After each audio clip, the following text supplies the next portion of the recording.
মনটা একটু ভারাক্রান্ত, কারণ বিপ্লব বাবুর ছুটিও শেষ। মাছ ভাজার তেলে দিয়ে দেবো একটু কারি পাতা, তার মধ্যে দেবো কুচিয়ে রাখা পেঁয়াজ আর একটু চেরা কাঁচা লঙ্কা আর একটু আদা কুচি।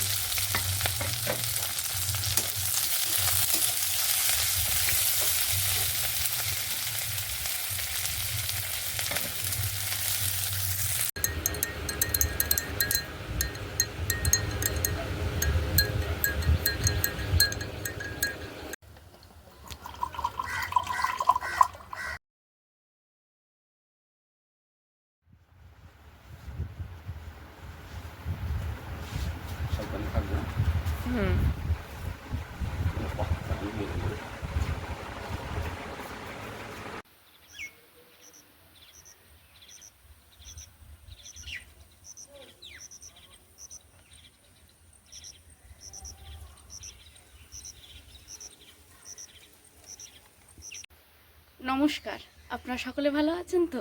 সাথী বিপ্লব ব্লগের আরও একটা সম্পূর্ণ নতুন পর্বে ভারত তথা পৃথিবীর সর্বত্র থাকা সকল দর্শক বন্ধুকে জানাই অনেক অনেক স্বাগত। সম্পূর্ণ একটা নতুন পর্ব দেখতে থাকুন, আশা করব আপনাদের ভালো লাগবে। মনটা একটু ভারাক্রান্ত, কারণ বিপ্লব বাবুর ছুটিও শেষ আর আমারও আবার বিদ্যাধরপুর থেকে ঝড়খালির উদ্দেশ্যে রওনা দিতে হবে। সেজন্য মনটাও খুব একটা ভালো নেই, আর তার সঙ্গে প্রচুর রকমের কাজ আছে। সবটাই আপনাদেরকে দেখাবো। আর বিপ্লব আজকে অনেক সকালে কাজে বার হয়েছে, দুপুরে আসবে, ফের বিকালে বার হবে, শুধু আজকের দিনের জন্য আমি আছি তাই।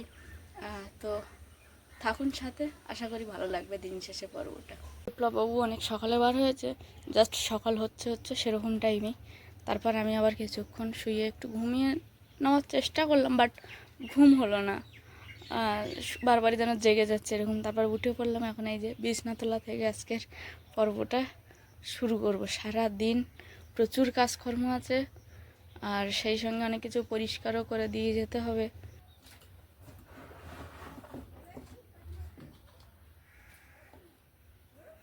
আজকে বালিশের দুটো কভার আর এই গায়ের চাদর, বিছানার জিনিসপত্র বলতে এগুলোই কাচতে হবে। সেগুলো আমি সবার প্রথমে ভিজিয়ে দেবো, দিয়ে তারপর অন্য কাজ করবো।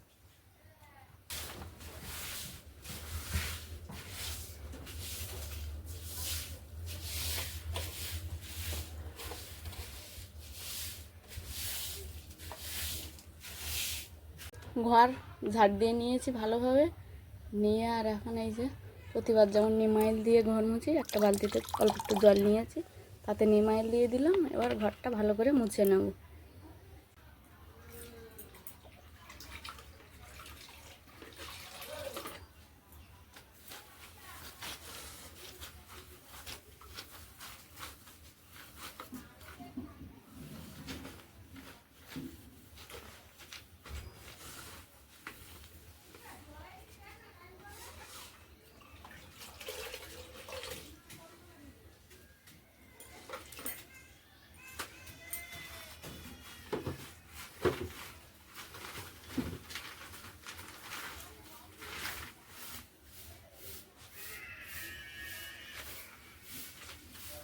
জামা কাপড় ভিজিয়ে ঘর ঝাড় দিয়ে মুছে নিচ্ছিলাম, ততক্ষণে টাইমের জলটা চলে এসছে। আজকে অনেকটা লেটে এসছে, একবার ধুয়ে নিয়েছি সমস্ত বিছানা জিনিসপত্রগুলো, আর এদিকে থালা বাসন কিছু ছিল সেগুলো বার করেছি। আরও কিছু মশলা কৌটোগুলো আজকে পরিষ্কার করব।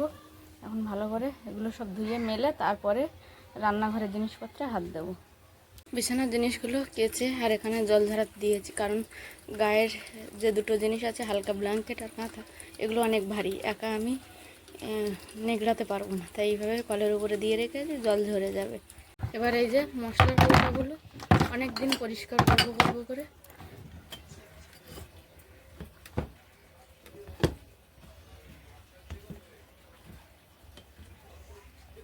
এই যে মশলার কৌটা শুরু করে বিভিন্ন ধরনের কন্টেনার এক গামলি হয়েছে, এগুলো এখন সাবান জলে ভালো করে একটু ধুয়ে রাখবো। বিপ্লববাবু রান্নাঘরে এসেছিলো, তাই ওভেনের অবস্থাটা এমন। সেই সঙ্গে একটা পাথরও আছে, এগুলো অনেক দিন পরিষ্কার করা হয় না, পরিষ্কার করবো। কাপড়টাকে একটু চেঞ্জ করব, অনেকটা নোংরা হয়ে গেছে, তা বেশ কয়েক বছরও হয়ে গেছে কাপড়টার বয়স। পাল্টে পাল্টে দিতাম, একবার এপিট ওপিট করে করে দিয়ে ধুয়ে ধুয়ে অনেকটা দিন হয়েছে, ওটাকেও একটু নতুন করে দেবো। ছোটো বালতিতে একটু সার্ফে জল করে নেব, দিলে তাহলে তেল চিটগুলো তাড়াতাড়ি কেটে যায়।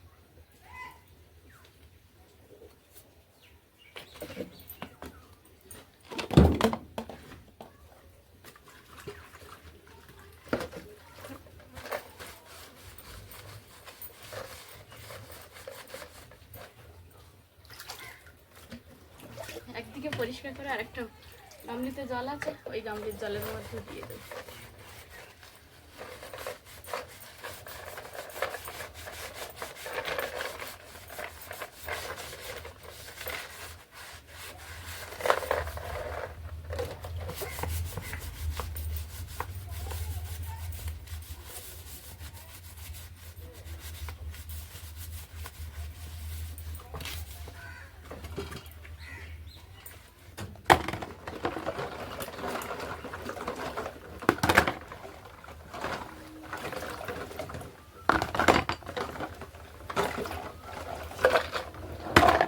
মশলার কৌটাগুলো একে একে সব ধুয়ে নিয়েছি ভালো করে সাফ, তারপরে এমনি নর্মাল জলে ভিজিয়ে রেখেছিলাম, সেখান থেকে আরও একবার ভালো করে ধুয়ে আর একেবারে আরেকটা পাত্রে রাখছি জল সরানোর জন্য।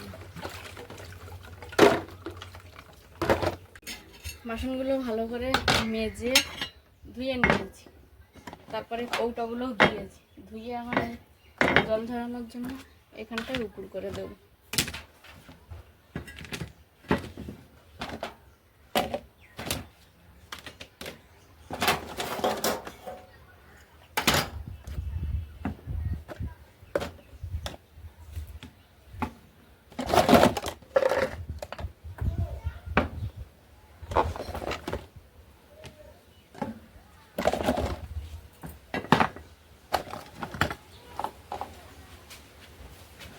মোটামুটিভাবে পাথরটা পরিষ্কার করেছি, আর এই যে গ্যাস ওভেনটাও পরিষ্কার করেছি। মাছ ভাজা আছে, এখানে আমি কয়েকটা ঢেঁড়স নিয়েছি আর কয়েকটা পটল নিয়েছি। পটল আলু দিয়ে মাছের ঝোল বানাবো আর ঢেঁড়স ভাজা করব। দুপুরের রান্না থাকছে এই, আর যদি ফেরার পথে টক দই নিয়ে আসে তাহলে তো আমার হয়ে গেল তরকারি, আর আমার খুব একটা বেশি লাগবে না।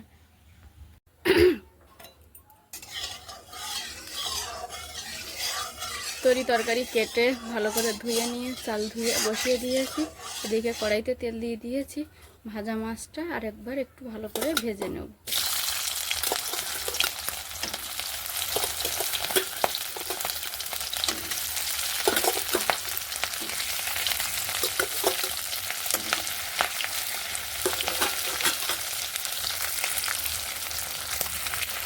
মাছগুলো ভালো করে ভাজা হয়ে গেছে, এবার তুলে নেব।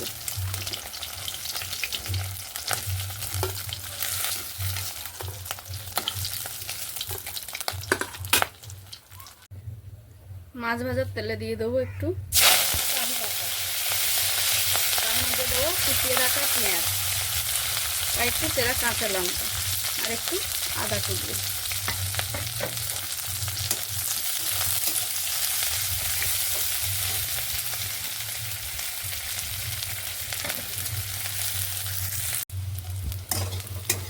মশলাগুলো একটু ভাজা ভাজা হয়ে গেছে, এবার দিয়ে দেবো কেটে ধুয়ে রাখা আলু পটলের টুকরো।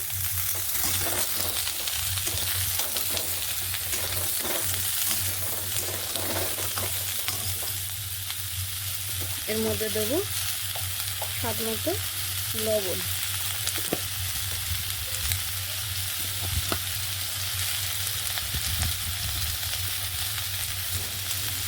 আর দেবো একটু হলুদ।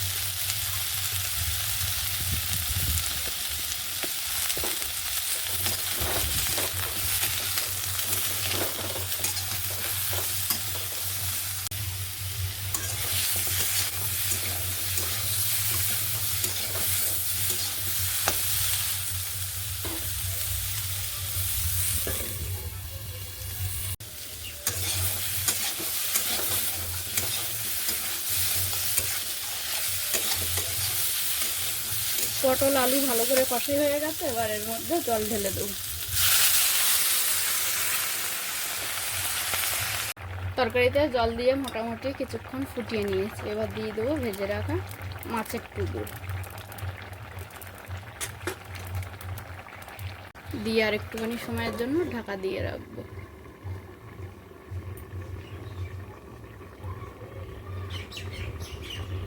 মাছ দিয়ে অল্প একটুখানি সময় তরকারিটা ফুটিয়ে নিয়েছি। এর মধ্যে আবার দিয়ে দেবো জিরের গুঁড়ো।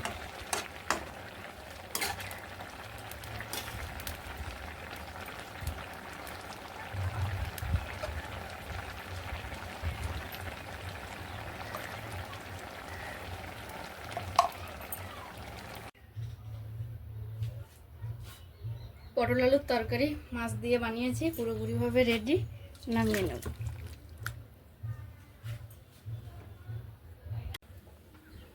পটল আলুর তরকারি হয়ে গেছে, কড়াইটা ধুয়ে এনে বসিয়ে দিয়েছি, হালকা গরম হয়ে গেছে। এবার ঢেঁড়স ভাজার জন্য একটু তেল দিয়ে দিলাম।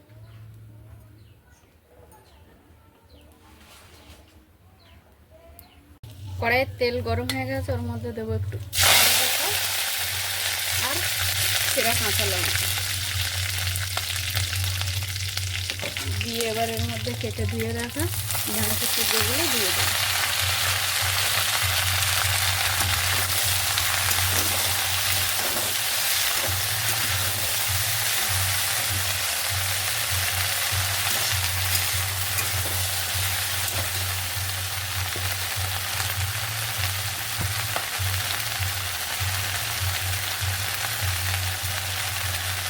এর মধ্যে দেবো একটু হলুদের গুঁড়ো আর একটু লবণ।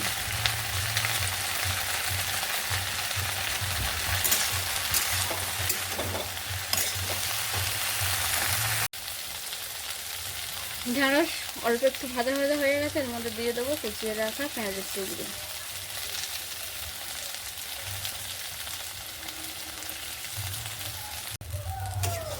ঢেঁড়স ভাজা পুরোপুরিভাবে রেডি হয়ে গেছে। এবার আমি একটা পাত্রে নামিয়ে নেব। তার আগে বলে রাখি, আমার কারি পাতা ভীষণ ভালো লাগে, তাই আজকে চেষ্টা করলাম দু রকম সবজি বানালাম তাতে কারি পাতা দিতে।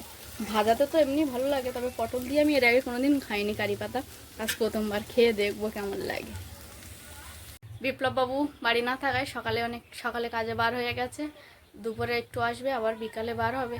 তো একাই ক্যামেরা ধরা, কাজ করা সবটাই করলাম। আর রান্নাবান্না আপাতত কমপ্লিট হয়ে গেছে। ধোঁয়াটা গরম ভাতের সঙ্গে কারি পাতা দিয়ে একটু পেঁয়াজ দিয়ে ঢেঁড়স ভাজা করলাম, আর পটল আলু মাছের ঝোল করলাম দুপুরে। আর বিপ্লববাবু বেরিয়েছে মানে আমি না বললেও টক দই আনবে, আমি ঠিক জানি, কারণ আমি যখনই এখানে আসি ঠিক কিছু আনুক আর না আনুক আমার জন্য একটু খাওয়ার আর টক দই এগুলো ঠিক মাঝে মাঝেই নিয়ে আসে। তবে এখন একটু সব রকম কাজ মোটামুটি কমপ্লিট হয়ে গেছে, স্নানে যাবো, তার আগে মুখে যে বেসনটা এখানে এসে মাখছি ওটা মাখবো। প্রচণ্ড রোদ, গরম, বসো, ফ্যান সেট করাই আছে। গরম সাথী যেগুলো নাও, আমাকে একটু দই কেটে একটা গ্লাসের মধ্যে দই দিয়ে একটু জল দিয়ে একটু লবণ দিয়ে ঘেরে দাও তো, দই খাই। আচ্ছা, আর ম্যাঙ্গো জুস তুমি খাও।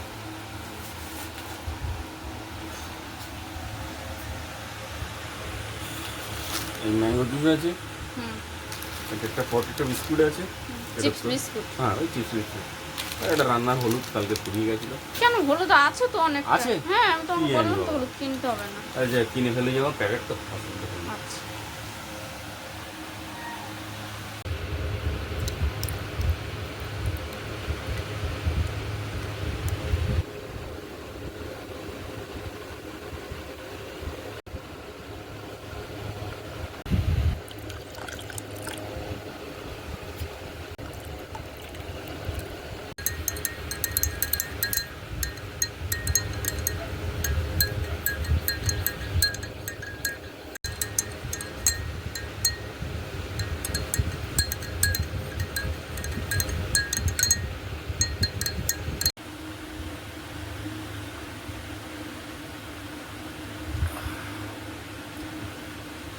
বেশ মজা লাগে।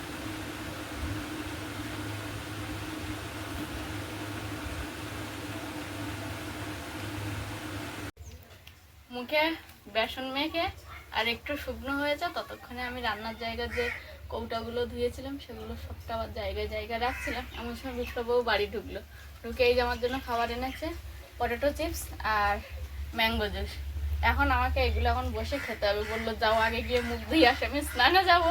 বললো না, স্নান বাদ, আগে মুখ ধুয়ে এসে খাও। তো আমি অনেক রিকোয়েস্ট করলাম যে পটেটো চিপসটা আমি বিকালে খাবো, এখন খাবো না, ম্যাঙ্গো জুসটা আমি এখন খেতে পারি, কারণ দুপুরের খাবার প্রায় সময় হয়ে গেছে। আর এখানে আসলে সাধারণত আমি সকালের খাবার খাই না, খিদেও পায় না। আর দুপুরে দুজন একসঙ্গে জমিয়ে খাওয়া দাওয়া করবো, সেইভাবেই রান্নাবান্না করেছি। তবে স্নান সারার আগে ম্যাঙ্গো জুসটা খেয়ে যাবো।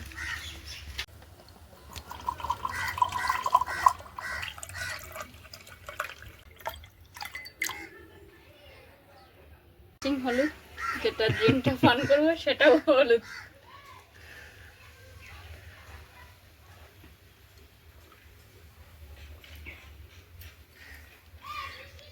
খুব ভোরবেলা বেরিয়েছিলাম, রাস্তায় জল ছাড়া আর কিছু খাওয়া হয়নি। আর বাড়িতে ফিরে একটু ওই দই আর লবণ দিয়ে একটু ঘোল মতো বানিয়ে দিল, ওটাই খেলাম। খেয়ে কিছুক্ষণ ফ্যানের তলায় বসে একটু রেস্ট নিয়ে এখন স্নান করেছি কিছুক্ষণ আগে, দুজনেই স্নান করেছি করে আর খেতে বসেছি। খেতে বসে চোখের সামনে যে দুটো পদ রান্না হয়েছে তা আমার খুবই প্রিয়। শুধু আমার নয়, আমার মনে হয় যে বাঙালির অত্যন্ত প্রিয় খাবার বানানো হয়েছে। সাথী সেটা বানিয়েছে, নিশ্চয়ই সাথী রান্না করতে করতে এগুলো একবার দেখিয়েছে। পরে আমি তো জানি না আমি কী কী শুনিয়েছে, তবে আমি যখন খেতে বসছি আমি আরও একবার আপনাদেরকে দেখাবো, যদি আগে দেখিয়ে থাকে সাথী। আর এখন যদি আমি আরও একবার পুনরায় সেই জিনিসই দেখাই, তাহলে দয়া করে একটু সহ্য করবেন, কারণ যে সুগন্ধ যেমন দেখতে হয়েছে, আমি একটু না দেখিয়ে আমি থাকতে পারছি না। কি বলছো? এই ভাতটা সকালে রান্না করলেও রাতে খাওয়া যায়। কেন জানো? কেন গো? এই চালটা অনেক বেশি সময় ধরে ফোটে। যে আচ্ছা। চাল ফোটে বেশি সে চাল আয় দেয়। আচ্ছা, থাকেও বেশি। থাকেও বেশিক্ষণ গরম। আচ্ছা, গরম গরম ভাত আর সেই সঙ্গে ঢেঁড়স ভাজা আর এই যে পটল আলু মাছের ঝোল।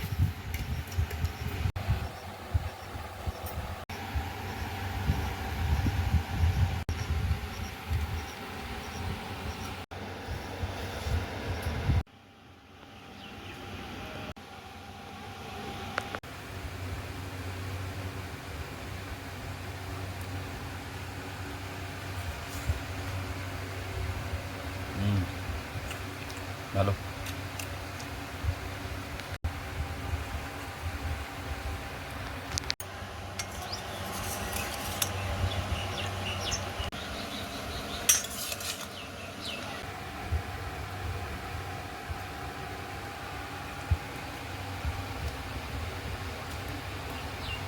ভালো, থ্যাংক ইউ। খুব সুন্দর করে দুপুরবেলা ভুঁড়িভোজ করলাম। সুন্দর করে এই জন্য, কারণ সকাল থেকে তো কিছু খাওয়া হয়নি। আর যখন আমি দুপুরবেলা বাড়িতে ফিরেছি তখন খুব পছন্দের দুটো আইটেম হয়েছে, তো ভুঁড়িভোজটা একটু বেশি হয়ে গেছে মনে হচ্ছে।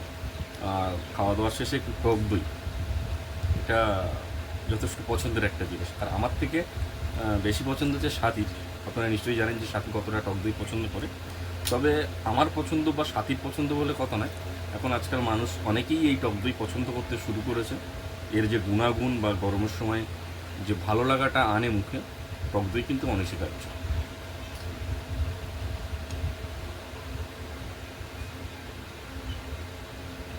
তুমি দই শুধু খাও আর আমি দই একটুখানি লবণ মিশিয়ে ভাত দিয়ে খেতে পছন্দ করি। ভাত দিয়ে খাই, আমি কখনো কখনো ভাত দিয়ে খাই। এক গাল ভাত হবে তার সঙ্গে অনেকটা পরিমাণে দই, সঙ্গে একটু লবণ, ব্যাস। ডবল শালি। চলো আমি বেরোলাম সাথী। সাবধানে এসো। তাহলে সাবধানে থেকো, দ্রুত ফিরে আসো।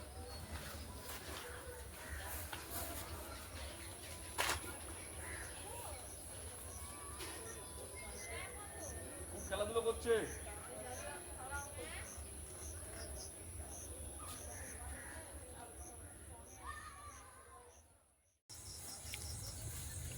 আমি যে ফোন করছি একটা মেসেজ তো তুমি দেবে যে লেট হবে। এখানে এসে ফোন বাজছে, ফোনটা পকেটের মধ্যে আছে।